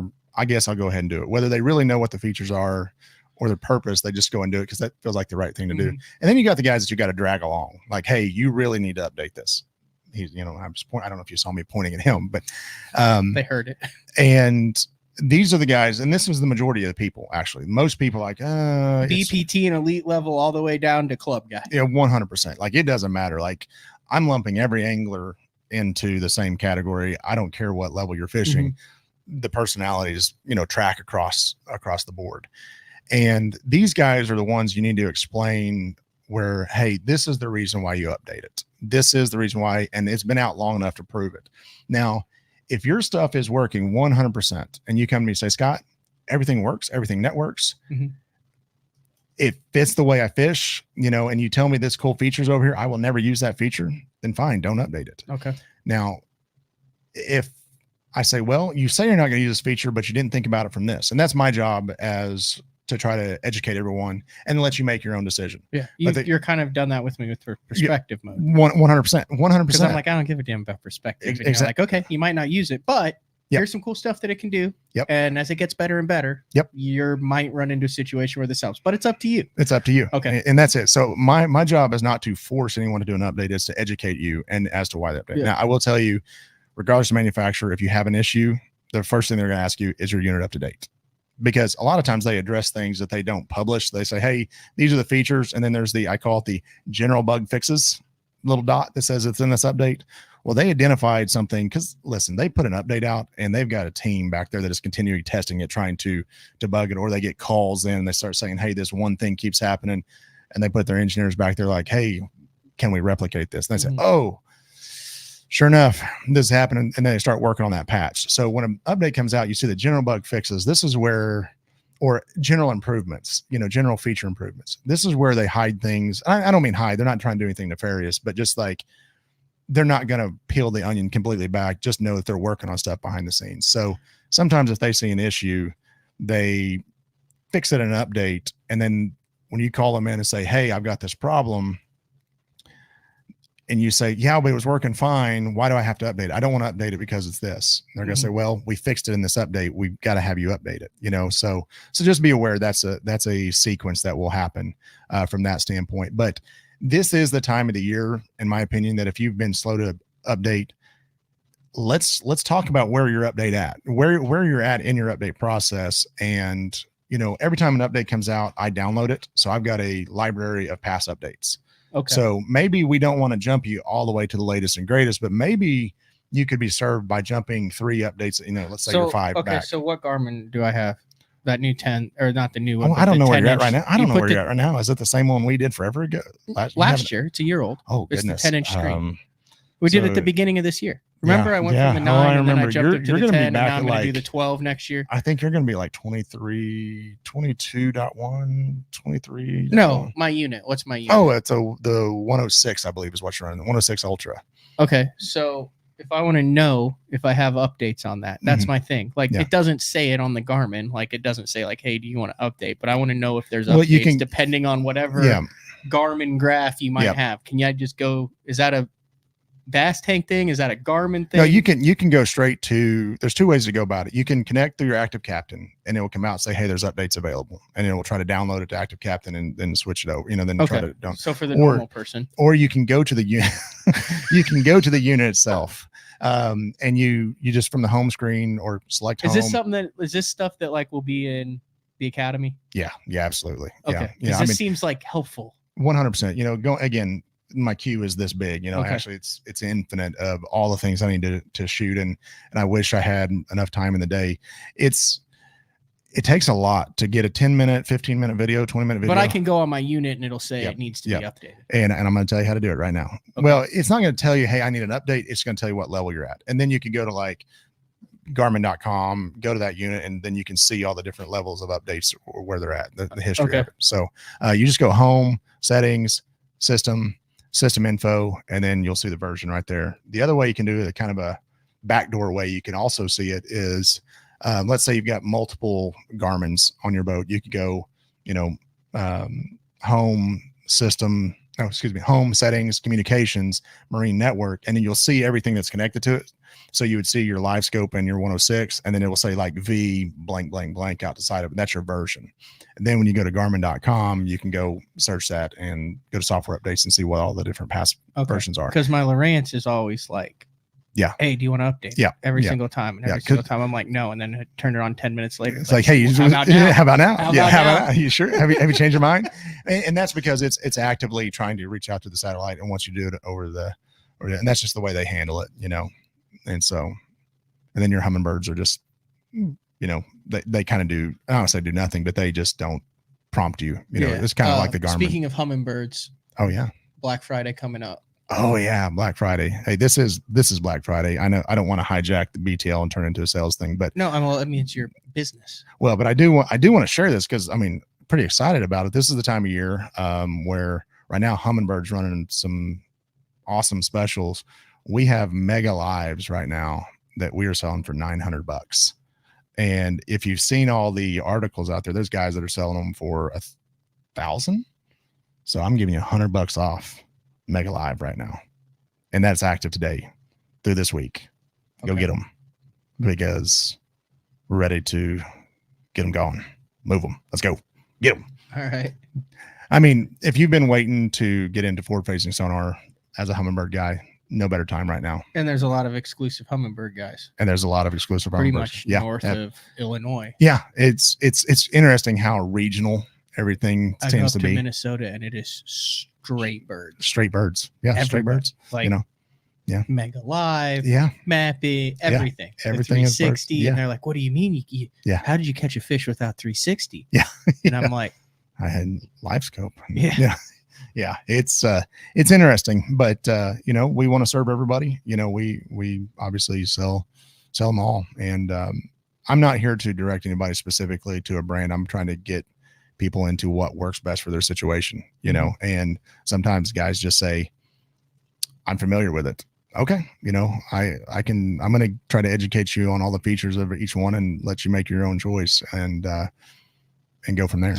Bunch of different Black Friday sales too. A lot of them include a hat, which is nice. Yeah, and we're gonna throw some screen cleaner in there as well. Yeah, I got a bottle of that stuff right there. Yep, absolutely. And I was supposed to give away some. I got a box. Yeah, it went to all the open guys. That's fine. Dude. I had it in the truck, and then it was one of those deals where it was like, "Oh, you've got the screen cleaner," and then he's like, "I heard you got a box of screen cleaner." And before you know it, they're gone. I'll get you. I can get you another box. Look, hey, I'll get you another box to give away. That's not a problem. Hoodies, transducer, shields. Power pole. Hey, by the way, I should say this. Now, not the blades, but the Pro Series 2. 25% off. You've never been able to buy them this cheap. So what while supplies last, because have you experienced the difference between the Raptor and the poles? I have. What are the differences in your opinion? I mean, not that you don't have to like give an opinion on which is better, but like the Raptors are very well built. You know, are they Humminbird? They're Humminbird. Yeah, they're Minn Kota. So they're technically they're Minn Kota. Everybody who's bird has a Minn Kota trolling motor. Yep. Humminbird electronics. Yep. You can and Minn Kota Raptors. No, not everybody. I mean, I still have a lot of guys, a lot of installs. But if you're straight, all the way, yeah. if That's right. Yeah, if you're a one boat network type situation, that's and what then you're gonna be. All that links together. Yep. So so you can get the Raptors with active anchoring, so it would connect to your birds. And like if you, let's say you had an 8-foot Raptors and you're in 4 foot of water and they sink, it's going to keep trying to re-anchor itself. If you're in waves and bouncing up and down, it's going to keep trying to anchor itself, but it's needing the unit itself to be locked on the bottom to know that depth is changing. So that's really cool. Okay. So that's where it says they never stopping or whatever. Right. They never. Yeah. It's something like that. Yeah. Or something. So it has to be linked to your units for it to notice like what's going on. 100%. You just don't put them. Okay. I see what you're saying. But by that same token, so PowerPole and Garmin actually are working together with some integrations where they're doing some cool things where you can actually control your poles through your Garmin's. And then when you pick up your trolling motor, it will actually pick up the poles and like you can jog over, it'll pick them up and then re-anchor. So there's some communication there, you know, some integration. Now, obviously, you know, through the gateway, you've always been able to integrate with, I say always, but you can integrate with your Lowrance as well with the poles. So every one of these things, whether it's Garmin, Humminbird, Lowrance, they obviously want you to go all out. Yeah. They want trolling motor. Yeah. Shallow water anchors, units, network throughout the entire thing. Yeah. There's obviously advantages. I'm assuming we'll call that, is that one boat network across the board regardless? Is that what you call that? Or does each one have a different name for it? One boat network, I believe, is a Johnson Outdoors terminology, but essentially that's what it is. I mean, it's a good name because that's what it is. You know, it's just call it a one brand boat. Okay. One brand boat. Yeah. So you talked about there's obviously advantages to that. Are there also advantages to mixing and matching? I mean, we're seeing a bunch of guys mix and match, but I wouldn't have a problem going one boat. Yeah. But I also have you on speed dial. Right. But then I also kind of like the idea that like, hey, because stuff doesn't work sometimes. If this doesn't work, I got this one that works. And just because it's not working at the front doesn't mean that my poles aren't going to work at the back. And just because this isn't working doesn't mean my trolling motor is not going to work. So there's also a little comfort in mixing and matching and we're seeing a lot of guys go into the mix and match, but then we're also seeing a lot of guys that are all in on the that one boat. And you know, I've talked to guys that are like, man, I can control everything on my boat from my cell phone. I know the power. Look at all these things. I could do all of this stuff, and I couldn't do it if it wasn't all one. Correct. Yeah. So what's the deal on that? It comes down to how are you going to use it. I mean, that's the reality is what is your, let's just address the elephant in the room for a second. If we're talking about Elite Series guys, there's some sponsorship level stuff going on here. And so some of those guys are running in one boat because that's who they're sponsored by. And not saying they're doing anything wrong or anything like that. It's just, that's part of the deal. They obviously believe in that product or they wouldn't try to even have a sponsorship by them, but that may be why they're, and then you've got some guys that kind of say, you know what, I'm not going to take a sponsorship because I want to run what I want to run. And they do mix and match. Then, your average everyday customer, there's two schools of thought. I want everything to be the best of the best of the best. And so if I have to mix and match, I'm going to mix and match. I don't care if they talk. And then there's guys that say, I want the convenience of everything being the same. And that's where we kind of get into it, where when we're talking to our customers, like we try to understand that. So try to set people what's up the important best. to What's important to you. And so, I like the ability to control my trolling motor from my unit. That way, if I'm in a cove and I'm wanting to idle out, it's an idle only cove, I can't run out of it. I just say, hey, trolling motor, take me to the front of that. And then I'm retying and I'm eating a sandwich, whatever, paying attention to what I'm doing. Because you're having it sending it to a spot because your trolling motor is talking to your graph and you can set a course. And that's just take me there. And that's your Garmin trolling motor. Garmin force talk to my Garmin units. Yeah, exactly. Unit. Now you could, let's say that I was running an Ultrex, with my Garmin units, but I'm running an Ultrex. Right. I could still take my remote and say, hey, take me there. Mm-hmm. But I'm going to have to constantly be adjusting. Course. It's just a heading and it's just going to go that direction. So then with what they came out with the drift and all that stuff with the new, what's the new Minn Kota called? The Quest. Yeah. That works with Humminbirds. Because you have to have your mapping connected to the trolling motor. Right. So if I'm running a Quest with Garmin's and Lowrance's, I don't have that option. Right. I'm going to be limited to the remote or the app itself to control it, and which may work just fine. Some guys say, okay, Scott, I see what you're saying, but I'm not going to mess with that. I don't really care. I'd rather have my Quest motor. Okay, that's fine. Again, I'm trying to tell everybody the features and why you might want to use it. Yep. And if that is not something anybody wants to mess with, then that's totally fine. We're not going to push you that. And then there might be guys who have multiple because they like side imaging better for one brand, but they like the 2D or mapping better for another brand. Yeah. And then they may like their forward facing sonar as a different brand. I mean, it literally. Yeah. So the three major, we're all over the map. I love it. The three major maps, would you say are C maps, Navionics, and Lake Masters? Well, Garmin Navionics Vision Plus is like their premium map. And so it's built on Navionics, but the premium map is the Vision Plus. That's the Garmin specific. Okay. map. So there is a mapping that you only get on Garmin. Yes. Okay. Yeah. And well, it works with Garmin. And then the Navionics, because Garmin owns Navionics at this point. Right. And so you can get a Navionics for a Lowrance. Yeah. Still. Well, that's a Garmin product, and that's why we designate it as Navionics, because it's still going to go Lowrance. Garmin Navionics Vision Plus is where we go get into the Garmin and say, okay, this is for a Garmin unit. So, and then the C map. Yep. That's a Lowrance. That's a Lowrance only. Yeah. Lowrance only thing. Okay. Well, Simrad, but so I use the C map that's built into my Lowrance a lot, but then you've also years ago, but you've also downloaded specific maps on not onto this one. I think I only have one map downloaded onto this, but then that's up front to where you were like, hey, you have this option, but look at this. Yeah. And then I also have the Platinum Navionics that I buy, so then I can toggle, in theory, on a couple lakes that I've fished, I can toggle between historical image of Google Earth, CMAP, Navionics, and the Garmin Navionics. Yeah. And that's the other thing, kind of talking about going back to the off-season thing. Maybe it's time to upgrade your maps. Maybe it's time to understand our maps. This is a good time for education. You need map stuff on there, so I know when I go to get it, that needs to be on the.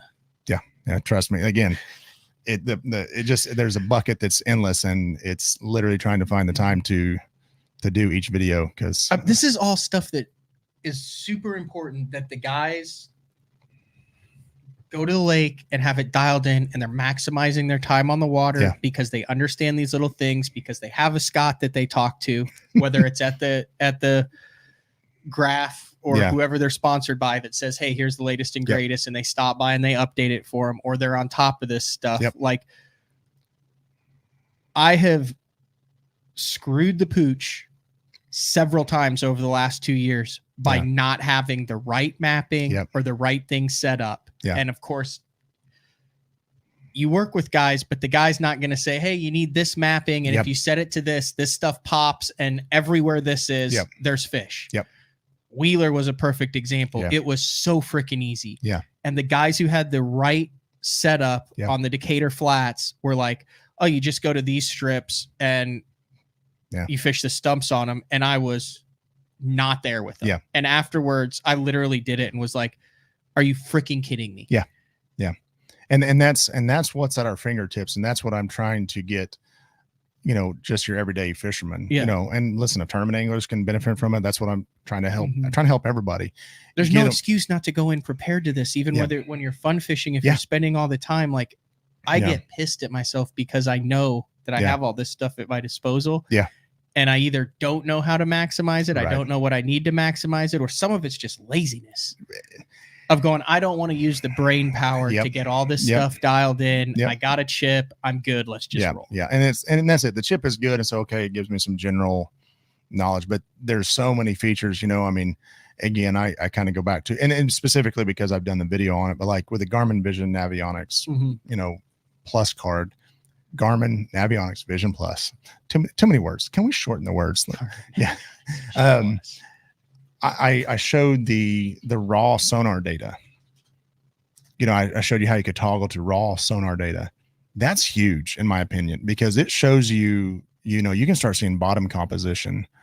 And you showed that. Did you show that on the? I showed that on. I didn't get too in depth in it because it was just a short. Again, that's a problem with social media, is I can't get as in depth and nerdy as I want to. But like I would use that, and I would actually go mark boulders. Now the northern lakes are a little bit easier because they're glacier, and hey, it's basically big gravel or sand flat, and then here's a reef, and those isolated boulders stick up. Can you see that? That's this stuff, right?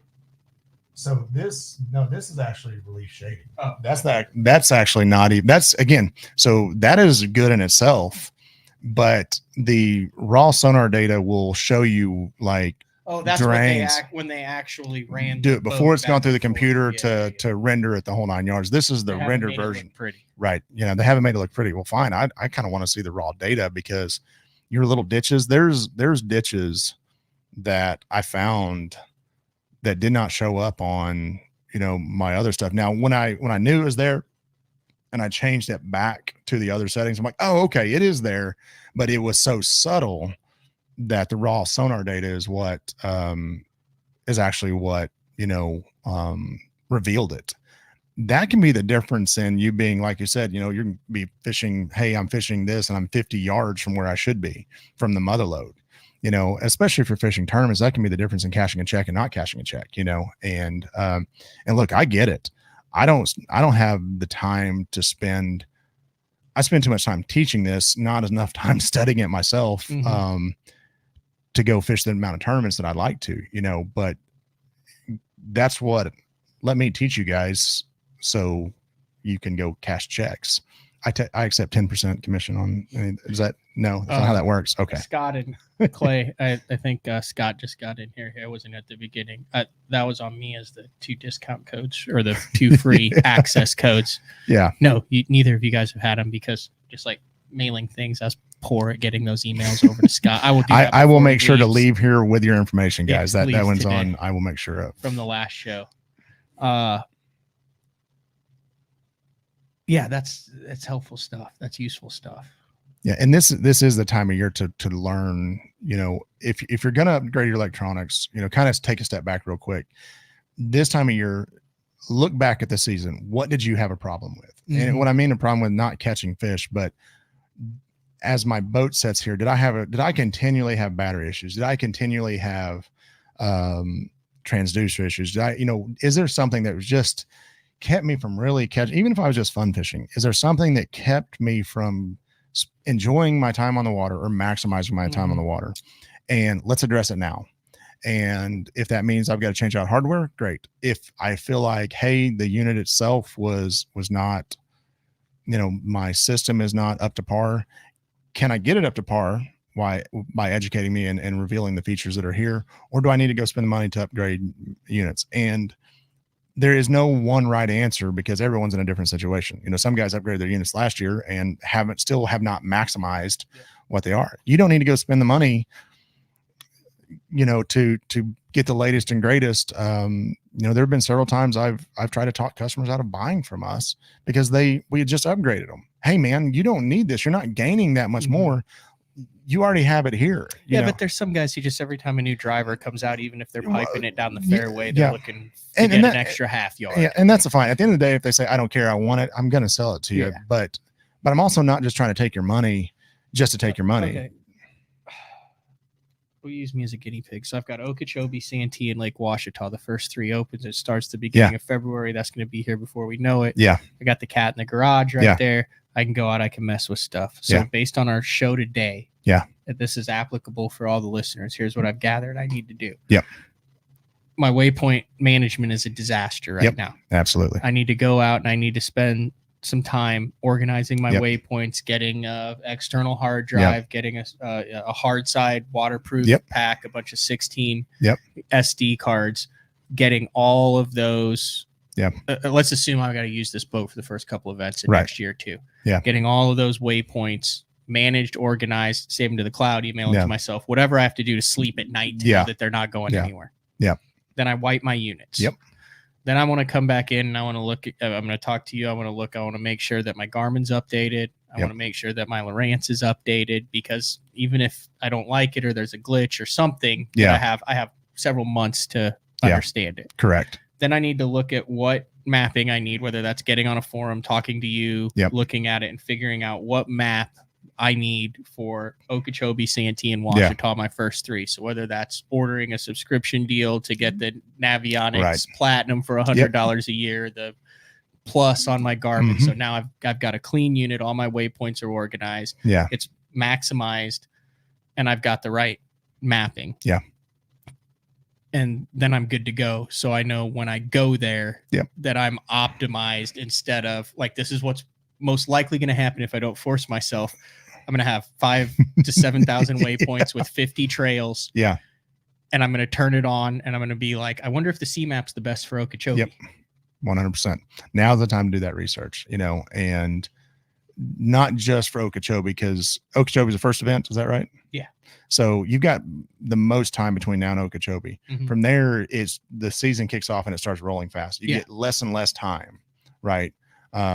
Because not just because there's not the time between events is less, but also, you've got to come run BTL, that's you've got to go make a living, and apply that to every guy out here. I'm not making a living with my opens or anything. Well, I'm just saying, if you are, great, but take that to your everyday guy that's out here, even if he's fishing weekend tournaments, when season kicks off, you start having tournaments every month or every 2 weeks or whatever it is, or whatever you're fishing. Oh, and then by the way, you've got a day job, and so now is the time that you've got the most gap. So do the scouting on, learn Okeechobee, but at the very least, make sure that the maps you have are set up for every event you have. That way, when you go to that, you're like, say, okay, I feel good about the maps I have. I feel good about my waypoint management for that. So I'm going in it clean, and I can just focus on finding fish and studying and understanding this body of water, what's going on.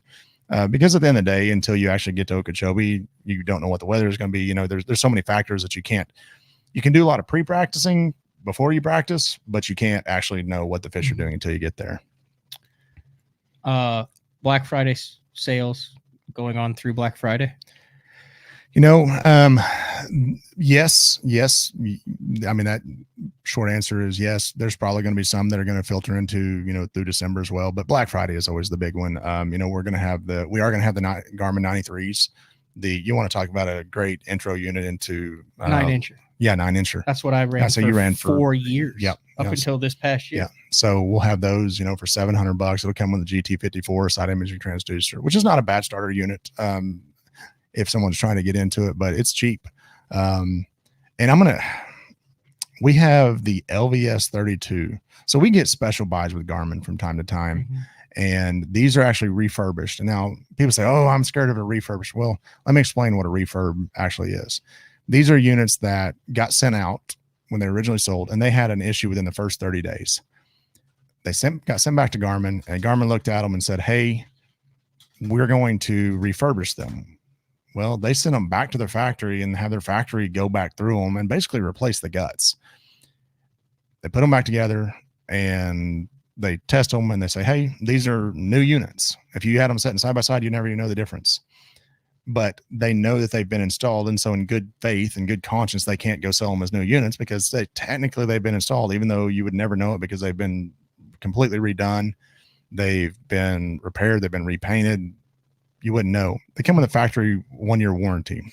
I think I pulled it up. The Garmin Echo Map UHD 93 SV with the GT56 I love saying this, sounds like I know what I'm talking about. TM transducer plus Panoptix Live Scope LVS 32 transducer factory refurbished. So that is the black box, the deucer, and the screen. Yeah. That is you are a scoper. You're a scoper at that point for less than $2,000. Yeah, and so less than $2,000. Less than $2,000, and that specific one right there, that's actually a different Black Friday sale that I've been running. That is a GT56. That is the latest and greatest transducer from Garmin from Side Imaging. So we're going to have that, and then we're getting ready to launch because I can't launch it yet because Garmin says, hey, don't do this. This is a Black Friday deal. But the 93 with GT54 is what's coming. But those are the same unit with a GT56. So it's going to be just a little bit more expensive than the GT54. But yeah, less than $2,000, you can get into your scoper for less than $2,000. No. So that's just, and then sign up for the Bass Tank Academy and get more. Well, and that's it. Sign up for the Academy, and then you start earning credits. You start earning rewards, and probably May is when we'll issue our next. So you'll get 5% back on every dollar you spend. Trevor, that's a 9-inch screen. Like I said, I ran a 9-inch screen for 4 years. I was so happy with the 9-inch screen that I just went with a 10-inch this year. Yeah. And I'm going with the 12 next year, I think, just because I can. Yeah. But I would have absolutely no problem running a 10. Right. Or listen, everyone says, what screen do you want? And full disclosure, buy the biggest screen you can afford. And I go with my buddy Juice all the time, and he's got a 9-inch screen and the 32. Yeah. And I switch between my 10 and 34 and his 32 and the 9. Yeah. And I don't feel like I'm missing fishing with him. Yeah. Yeah. Now, is it as crisp and clean and easy? Yeah. I'm used to what my 34 and the 10 looks like. But am I looking at his going, boy, we'd be catching a lot more if... No, that's the thing about it. Full disclosure, buy the biggest screen you can afford, 100%. But if you're saying, man, I really don't want to spend that kind of money, dude, you're going to catch a lot of fish. There's probably been more fish caught with a 93, like 9-inch unit than any other of them. Just because when it first came out, that's what everyone did. And when you add in all the crappie that have been caught with that 9-inch screen, bass that caught with that 9-inch screen before we. Trevor says he's looking at it, but a 9 might be too big for his kayak. Now you want 9-inch on the kayak. Absolutely. That's the perfect size. I say that would be a perfect size for a kayak. Yeah. We actually, one of my installers actually has a kayak, and we've got him set up. You don't want to go any smaller than a 9 when you're scoping. No, not at all. Because the only size smaller is a 7, and you're going to hate your life. You don't want to go bigger. I mean, you could get away with a 10, but. I mean, actually, what's he saying? Put a 16 on that kayak. Come on, let's go. What's that one? Who was I? Oh, Rick was talking about it. We're seeing those. I think there's a couple guys running them this year. Those, and you talked about them last time. The 22-inch screens out of Canada. Oh, the MBT. Yeah. So, we're actually in the process of becoming a dealer for him. Oh, no joke. Yeah, absolutely. So that's cool. Yeah. So that's a cool little deal where it's a cheaper way to get into a bigger screen than what you would have to pay for. 22-inch, But you put your screen in the boat, and then it connects to Yeah, basically it's mirroring the other screen. So basically what you would do is you'd put like an 8000 series Garmin at the console, and then you would network it. I wonder if that's it's been like that. Oh, interesting. I went to MBT Marine, and it's all Jacob Fouts. He's been in the news a little bit lately. Yeah. So okay.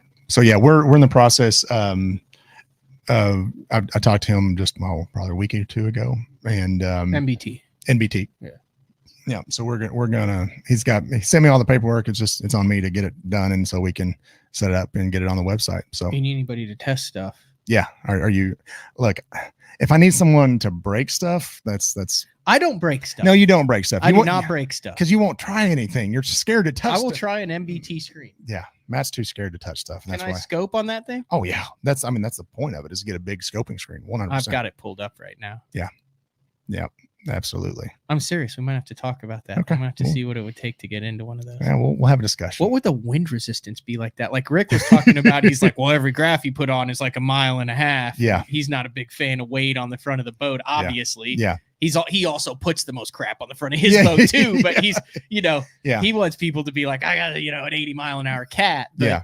Like, what is the wind resistance on that? I mean, I guess you have to run with it completely parallel, I guess. So I mean, that is something, and it sounds like you got into it yesterday, and that's something that people have to understand. Oh, I lost 1.5 miles, or I lost this speed. I've done this or this prop. Guys, I felt it. I felt it on the front of the boat with every time you add a graph and every time you add 360. The nose of these boats are designed. Manufacturers they take into consideration the graphs, but they can't completely, and they don't know what the hell you're gonna freaking strap up there. That's right. I mean, how could you even possibly do it, because there's so many different configurations, right? And by the way, the trolling motor and graph companies, they don't really care about aerodynamics. They're trying to get you a good piece of electronics that has X features. The boat manufacturers are the one that care about aerodynamics and hydrodynamics, the whole 9 yards. Those two don't really mesh. And so when you put a unit up there, and I'm not saying don't do it, because obviously we're going to, but just keep in mind of every time you put a graph in there, it's going to affect the way the boat it may affect your visibility. There's a lot of guys that like these mounts that are up. Yeah. And I'm not against them at all. We sell them, we install them. Dead center someone that you didn't see. But you have to keep it in mind and pay it extra attention, because you don't want to get into a wreck. Because I can't see, so, and for me personally, I don't like them up there. I like them lower down. I like them more flush at the bottom. But now sometimes when I'm out there scoping all day, I'm like, man, I wish I could raise it. That's why I like the beat down. Yeah. And that's it. And beat down is a prime example. I love their mounts. And I do like that you can lower it. It's pretty easy just to boom, take it down. And that's one thing that's really, really good about that. And we've seen a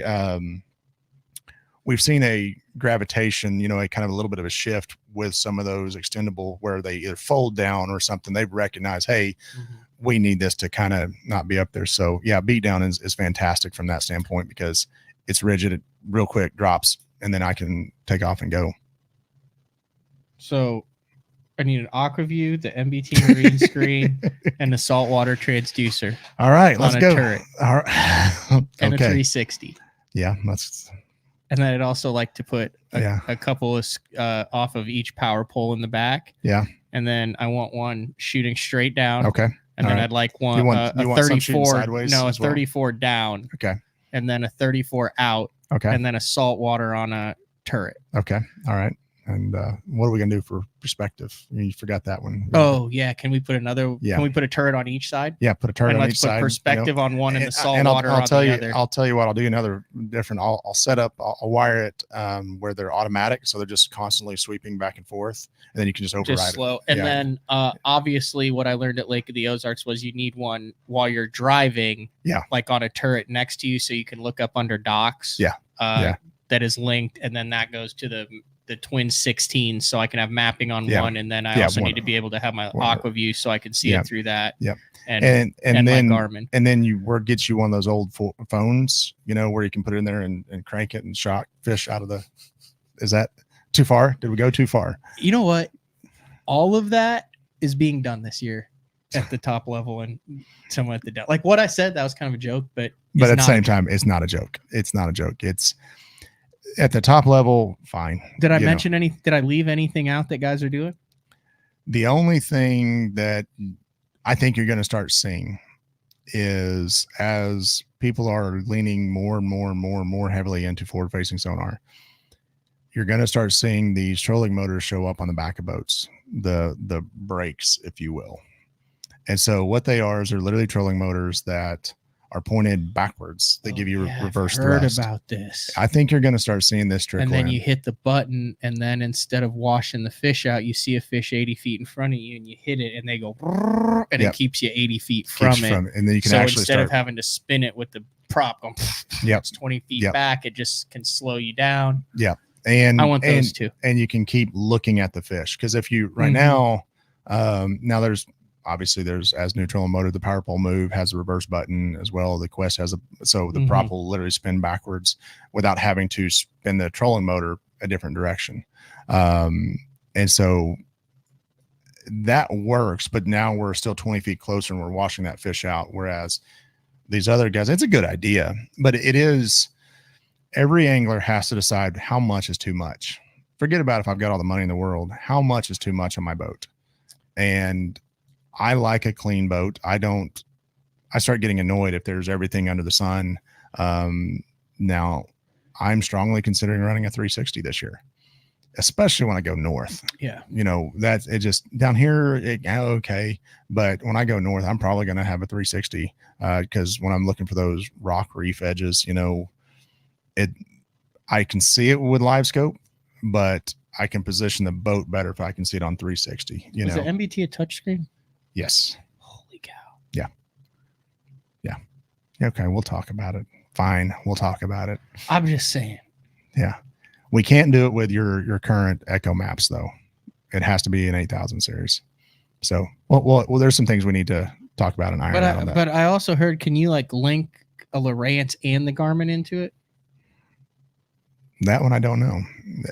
He may look. He's a smart dude, and so he's always working on stuff. So it wouldn't surprise me if he. I don't need that. It would be cool.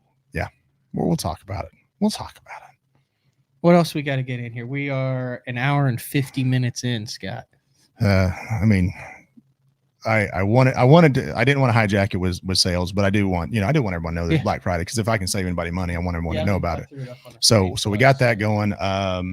Any questions we need to answer? I hate not coming on here and giving anybody some questions. We answered some questions at the beginning, but I think we went through, will the Force be on sale? No, the Force will not be on sale, unfortunately. Landon Tucker's watching this from his honeymoon, I think. So. Landon, aren't you supposed to be on your honeymoon? Man, I appreciate the pub, but brother, is there a mount coming out that allows the live to be mounted around the trolling motor shaft? For the Quest? I guess. Is that the question for the Quest? I don't know. He doesn't say that. So the Quest is a square shaft. Yeah. And that's going to become a problem. Was that like a salty decision, you think? Or was no, I mean, according to Humminbird, that's because the amount of torque in the, for moving the trolling motor back and forth, they had to go to a square shaft. I would think that's more of I don't think it's a direct thumb at the other manufacturers. I would think that's more of from a technical and I don't want to say an oversight, because they know that they're already making a bracket for their Mega Lives, but at some point someone's going to come out with it. It'll be interesting. Just a side note, I think it'd be interesting to see how everyone reacts to this. Are the other two manufacturers going to start making a mount that fits that? Is Johnson Outdoors going to make a mount that fits that for the others? Yeah. So right now, if you want to run a Quest with an active target or a live scope, you have to barrel mount it. That's your only option on the Quest right now. Now, at some point, a third party, someone out there is going to start 3D printing one, and then there's going to be start injecting molding one at some point. I would tell you that I know probably who's going to do it first, just because I run their mount personally as well. And I bet you they're already spinning it up, ready to go. So somebody will come out with it, but I think it's going to be a third party. And most likely that's what the manufacturers, the other guys, are going to say, hey, you know what? We're just going to let a third party do this. We're not going to get into that. And so it's just kind of fun to see all the competition. That's a lot of info, dude. Okay. Yeah, it is. No, just the whole show. Oh, is it good? Yeah, I hope it is. But it was understandable info. Good, I feel like it was a practical show. Well, good. That's not what I wanted abstract. Yeah. Down the wormhole show. Yeah. We went down the wormhole, but just in practical practicality. Yeah, you can actually do something with that. Yeah, and that's get on that's Amazon, what eBay, Bass Tank. Yeah, thebasstank.com. Yeah, thebasstank.com. Yeah. No, and I hope so, because that's what I want it to be always. And every time I come on, I'm like, man, I hope I can provide good information today. And then Matt never disappoints. He's full of questions. So well, I mean, if there's some people that are like, well, you just use the show as your personal sounding board to figure out. I'm like, well, hell yeah, ask the stuff I want to know. But understand, he's got my cell phone. Like, he calls me too. And sometimes, but in full disclosure, guys, I one time, let me start over here. I learn what my customers need or what people need. Like, where I focus my energy is when, if I'm getting a question all the time, I'm like, hey, this is important to everybody, because I don't know all the questions in the world, because I'm constantly get so stuck in my own world of trying to break stuff. I don't know if it's applicable or not. Like, I don't know if anyone's ever even run into this issue, but here it is, some obscure thing that I've tried to do. And you asked how I knew some of that stuff. Sometimes I'm just trying to, my brain said, like I said, I wonder. Mm-hmm. But what happens is, if I get a question enough, I say, hey, we need to talk about this, because, and Matt's a good example. That's why I've bragged on you, because I'm like, I like Matt because he's not afraid to just ask questions that some people are maybe afraid to ask, because unfortunately the internet and social media is not a friendly place. A lot of forums, guys are asking legit questions, and that's the other side. I get argued with. I've had to stop posting at all and answering questions on forums, because guys argue with me, and I'm like, dude, you're spitting non-truths here, and I'm literally trying to help this guy. And it's a no-win situation for me. I'm like, I've messaged people directly sometimes, like, hey, call me. I will literally have a conversation with you and explain to you why to do this. I will walk you through it step by step. And it's tough, but that's where you're good at saying, you know what, I'll play the dummy role here. But you're asking questions that guys out there are, so don't be ashamed of it. No, check out like I said, Black Friday deals, thebasstank.com, Bass Tank Academy. Link to that is will be in the YouTube and iTunes bio. Any other questions you guys can direct to my social media or email me, matt@basstank.com. I can put you in touch with the right person is just as far as that stuff's concerned. And then we'll get the codes out to the two. Yeah, I'm going to leave with your information. I'm not going to let him forget this time. So we'll get it. Anything else? Am I missing anything else? I mean, there's always more we could go into. We could turn this into a 5-hour show. I'm done going into anything deep. Yeah, so my capacity stops at 1:53 seconds. So I think that's it then. Unless there's one glaring question there from a listener that you need to answer. Other than that, I think we're good, man. Not that I see. Thanks for making the drive down, Scott. Always appreciate it. Always enjoy it, and always learn a ton. All right. I appreciate you having me in the studio. All right. Tomorrow, Mike McClellan joins BTL to talk about his decision to return to Bassmaster. I don't know if he's going to go into that. They had a chance to return to BTL, and he's going all 9. He's also probably the most decorated angler in the Open, or not. Like 5 Elite Series win, $1 million in earnings. We'll talk to him. I just got a chance to hang out with him at Table Rock last week for an entire week. In good spirits, excited to get back on. Look, I mean, he's not thrilled in fishing the Bassmaster Opens because he's a top-level talent, but he's excited for the challenge. How does that sound, Scott? That sounds like a challenge, but yeah, good. He's got a fire in his belly. And then no show on Thursday because it is Thanksgiving. Hopefully everybody will get to spend it with family and loved ones and have safe holiday travels. Tomorrow we're also having the winners of the Logan Parks Chaos High School College Fishing on. I will give it to Logan Parks. He's an Elite Series rookie. He's on top of it, man. He's like, hey, here's what's going on. I want to talk about it. Here are the winners. Do you want those guys to come on and talk about it? I respect the hustle. So I was like, absolutely. Jump on for a segment. Yeah, we'll talk to a couple kids for a minute. So, all right, this has been another edition of Bass Talk Live. We'll talk to everybody tomorrow. Later.